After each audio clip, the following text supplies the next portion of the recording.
Hi friends, வணக்கம். இன்றைக்கி வீடியோவில் ஃபுல்லாக வந்து மியூல் காயின் அதுதான் வந்து சேல்ஸ்க்கு நான் கொடுத்துருக்கேன். ஒரு செட்டாக காமிக்கிறேன் பாருங்கள். இது பார்த்திங்கன்னா 2009 கல்கட்டா மின்ட்டு, ரெண்டுமே கல்கட்டா மின்ட்டு தான், சரிங்களா? பட்டு இந்த 9 ஜூம் பண்ணுறேன் பாருங்கள். இந்த 9 எப்படி இருக்குன்னு பார்த்தீங்களா? இந்த 9 எப்படி இருக்குன்னு பாருங்கள். இது அந்த பக்கம், அதாவது லெஃப்ட் சைடில் இருக்கிறது பாருங்கள், நல்லா வளைஞ்சிருக்கா. பட் ரைட் சைடில் இருக்கிறது பார்த்திங்களா, வளைவு கம்மியாக இருக்குது. அதோடு பார்த்திங்கன்னா அந்த இது இருக்கு இல்லையா, இந்த கேப்பு, ஒரு நிமிஷம், இந்த கேப் இருக்குது பார்த்திங்களா. இப்போ பார்த்திங்களா, முதல்ல வந்து இந்த 9 டிஃபர் ஆகுது பார்த்திங்களா. நல்லா காமிக்கிறேன். இந்த 9க்கும் இந்த 9க்கும் வித்தியாசம் இருக்கா. அது மாதிரி இந்த பாருங்கள், இந்த கேப்பு பார்த்திங்கன்னா டிஃபரன்ஸ் இருக்கும். அதேமாதிரி 5க்கும் இந்த 5க்கும் வித்தியாசம் இருக்குது. இந்த 5 கொஞ்சம் பிக்காக இருக்கும், இந்த 5 வந்து கொஞ்சம் ஸ்மாலாக இருக்கும், சரிங்களா? ஸோ இது ஒரு மியூல் காயின். அடுத்த செட்டு பார்த்திங்கன்னா 2010 மும்பை மின்ட், ரெண்டுமே மும்பை மின்ட்டு தான். ஆனால் இதில் வந்து ஒரு கோடு கீழே இருக்கும். இது வந்து மியூல் காயின். இப்போ நான் காமிக்கிறது எல்லாமே கொஞ்சம் கிடைக்கிறது கொஞ்சம் கஷ்டமான காயின்ஸு, சரிங்களா? ஸோ அது ஒன்று. அதுக்கப்புறம் பார்த்திங்கன்னா இதில் 3 காயின் இருக்கும் ஃப்ரெண்ட்ஸ். 3 காயினில் பார்த்திங்கன்னா ஒன்றுலேயும் 3 டைப் இருக்கும். அதாவது இப்போ இதில் பார்த்திங்கன்னா இருங்க ஒரு நிமிஷம், 3மே பார்த்திங்கன்னா 2009 ஹைட்ராபாத் மின்ட் வரும், சரிங்களா? 3மே ஹைட்ராபாத் மின்ட்டு தான்.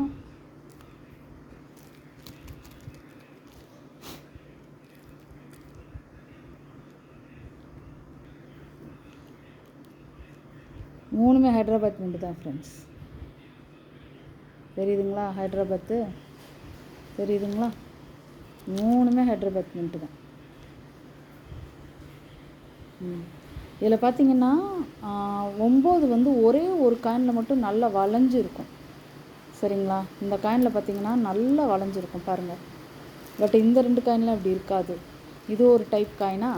அதுக்கப்புறம் இந்த காயினில் பார்த்திங்கன்னா இந்த 2 காயின்லேயும் செஸ்ட்டு பார்த்திங்களா, அந்த சிங்கத்தோடைய செஸ்ட்டு எப்படி இருக்குன்னு பாருங்கள். இதில் எப்படி இருக்கும், இதில் ஃபுல்லாக வந்து நல்லா செஸ்ட்டு அமுங்கி இருக்கும், இதில் வந்து மேடாக இருக்கும். அதோடு இந்த இடத்துல பார்த்திங்கன்னா இந்த கால் இருக்கு இல்லையா, அது எப்படி இருக்குன்னு பார்த்துக்கோங்க. டிஃப்ரென்ஸ் தெரியுதுங்களா? அதே மாதிரி இந்தியான்ற ஃபாண்ட்டை பாருங்கள். இந்த இதில் வந்து பார்த்திங்கன்னா மெல்லிஸாக இருக்கும்.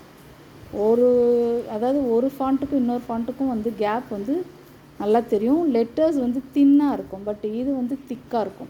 அதேமாதிரி லைன் டைப்பு நல்லா தெரிஞ்சுக்கோங்க இந்த மாதிரி. ஸோ 3 விதமான காயின் இருக்கும் ஒரே மின்ட்டில், சரிங்களா? 9 மட்டும், இந்த காயினில் 9 மட்டும் நல்லா வளைஞ்சிருக்கும். ஸோ இது ஒரு 3 டைப்பான மியூல் காயின்.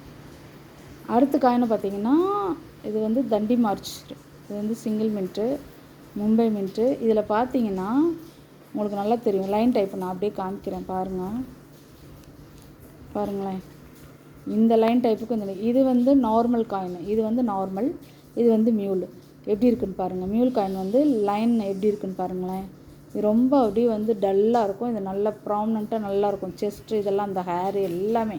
அதேமாரி இந்த 5 இருக்கு இல்லையா, இந்த 5ல் வந்து இந்த கோடு இருக்கு இல்லையா, இந்த இடத்துல அந்த இது வந்து நல்லா இந்த இடத்துல திக்காக இருக்கும், இதில் வந்து தின்னாக இருக்கும் நார்மல் காயினில். இன்னொன்று பார்த்திங்கன்னா இந்த சத்தியமேவ ஜெயதே கேப் இருக்குது பார்த்திங்களா, இந்த காயினில் கொஞ்சம் கேப் அதிகமாக இருக்கும், அசோகா எம்பளத்துக்கும் இந்த சத்தியமேவ ஜெயதே ஃபாண்ட்டுக்கும், சரிங்களா? ஸோ இது வந்து ஒரு மியூல் காயின், சரிங்களா? நல்ல லைன் டைப்லேயே நல்ல டிஃப்ரென்ஸ் தெரியும் உங்களுக்கு. ஸோ இது ஒரு மியூல் டைப்பு, சரிங்களா? அடுத்து பார்த்திங்கன்னா 1998 மும்பை மின்ட்டு. இது ரெண்டுமே மும்பை மின்ட்டு தான், நல்லா பார்த்துக்கோங்க. ரெண்டுமே மும்பை மின்ட்டு தான், சரிங்களா?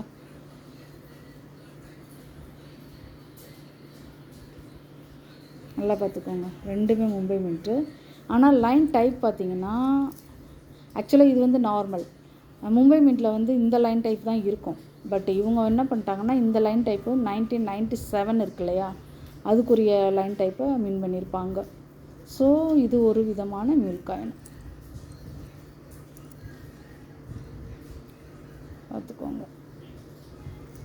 இதெல்லாம் வந்துட்டு எப்படி சொல்கிறது, ஒரு கொஞ்சம் ஒரு இது காயின் வாங்குறீங்கன்னு வச்சுக்கோங்களேன், கொஞ்சம் நிறைய காயின் வாங்குறீங்க, ஒரு 50-100 காயின் வாங்குறீங்கன்னா தான் அதில் வந்து உங்களால் வந்து கண்டுபிடிச்சி எடுக்க முடியும். அந்தளவுக்கு இது வந்து கொஞ்சம் கிடைக்கிறது கஷ்டமான காயின் ஃப்ரெண்ட்ஸ். ஸோ மொத்தமாக பார்த்திங்கன்னா 5 மியூல் செட்டு வரும். சரிங்களா, இது ஒரு மியூல் செட்டு, 2, இதில் 3 இருக்கும். அதுக்கப்புறம் இது ஒரு மியூல் செட்டு, அது ஒரு மியூல் செட்டு, மொத்தம் 5 செட்டு வரும். 5 செட்டில் பார்த்திங்கன்னா மொத்தம் வந்து 11 காயின். ஒரே ஒரு செட்டில் மட்டும் 3 காயின் வரும். சரிங்களா, டோட்டலாக பார்த்திங்கன்னா உங்களுக்கு வந்து 950 ரூபா. இந்த காயின்லாம் வந்து யூஎன்சி கண்டிஷனில் இருக்கும். ஸோ இது வந்து ரேட் கூட. இதுவும் இந்த காப்பர் நிக்கல் இருக்கு இல்லையா, இந்த காயின்லாம் கண்டிஷன் நல்லாயிருக்கும் ஃப்ரெண்ட்ஸ். இதெல்லாம் கிடைக்கிறது கஷ்டம். ஸோ நீங்கள் வந்து ஒரு காயினே வந்து உங்களுக்கு வந்து 400 ரூபா சொல்லுவாங்க. பட் நான் 2 காயினும் சேர்த்தே 300 ரூபா தான் போட்டிருக்கேன். டோட்டலாக பார்த்திங்கன்னா 950 ரூபா, ஷிப்பிங் ஒரு 100 ரூபா, 1050 ரூபா ஃப்ரெண்ட்ஸ் மொத்தமாக இந்த செட்டு. அப்படியே என்கிட்ட ஒரு செட்டு தான் இருக்குது. சரிங்களா, வேணுங்கிறவங்க கால் பண்ணி புக் பண்ணிக்கோங்க. இந்த மாதிரி ஒரு மியூல் காயின் வாங்கணுன்னா நீங்கள் வந்து காயின்ஸ் வந்து நிறையா வாங்குற மாதிரி இருக்கும். ஒன்றுலையும் மினிமம் ஒரு 100 காயினாவது வாங்கினீங்கன்னா தான் இதில் வந்து நம்ம வந்து செலக்ட் பண்ணி எடுக்க முடியும். அந்த மாதிரி தான் இது. ஸோ என்கிட்ட வந்து ஒரே ஒரு செட்டு தான் இருக்குது. வேணுங்கிறவங்க கால் பண்ணி புக் பண்ணிக்கோங்க ஃப்ரெண்ட்ஸ். இது முழுக்க வந்து மியூல் காயினு. இது ஒரு நல்ல கலெக்ஷன். ஏன்னா நீங்கள் வந்துட்டு இந்த மியூல் கலெக்ஷன்லாம் வந்து பார்த்திங்கன்னா இருக்க ரேட் கூட தான் செய்யும். ஏன்னா நான் தான் சொல்கிறேன்ல, நீங்கள் நிறைய காயின்ஸ் வாங்கும் போது தான் இந்த மாதிரி வந்து ஒரே மினிட்டில் ஒரே இயரில் வந்து உங்களுக்கு வந்து மியூல் காயின் கிடைக்கும். அப்படிங்கும்போது நம்ம வந்து ஒரு லாட்டாக வாங்கினா தான் நம்ம வந்து பர்ச்சேஸ் பண்ணி அதை வந்து கிடச்சி நம்ம வந்து இந்த மாதிரிலாம் நம்ம வந்து தனித்தனியாக பிரித்து எடுக்க முடியும். அந்த மாதிரி தான். ஸோ இது வந்து நல்ல ஒரு கலெக்ஷனு, நல்ல இன்வெஸ்ட்மெண்ட்டு. சரிங்களா, ஸோ வேணுங்கிறவங்க கால் பண்ணி புக் பண்ணிக்கோங்க ஃப்ரெண்ட்ஸ். நான் என்னோடய நம்பரை வந்து டிஸ்கிரிப்ஷனில் கொடுக்குறேன். சரிங்களா, வேணுங்கிறவங்க கால் பண்ணி புக் பண்ணிக்கோங்க. தேங்க்யூ ஃப்ரெண்ட்ஸ், தொடர்ந்து சப்போர்ட் பண்ணுங்கள். தேங்க்யூ.